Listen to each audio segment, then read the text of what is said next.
Welcome! Today we're going to load the paper into your Brother machine. This video will cover multiple models and operating systems. Even though your machine may not match the model on the screen, the overall process will be the same.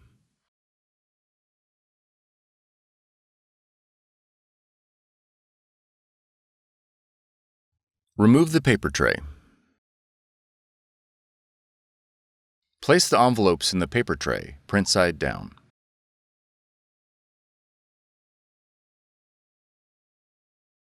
Adjust the paper guides to fit the envelopes. Slide the paper tray fully into the machine.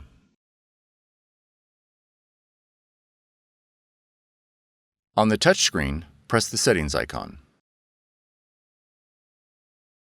Now press Tray Settings and press Paper Size. Arrow down and select Envelope.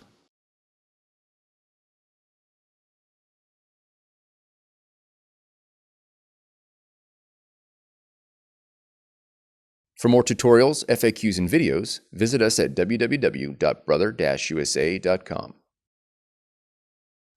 If you found this video helpful, be sure to subscribe. Thank you for choosing Brother.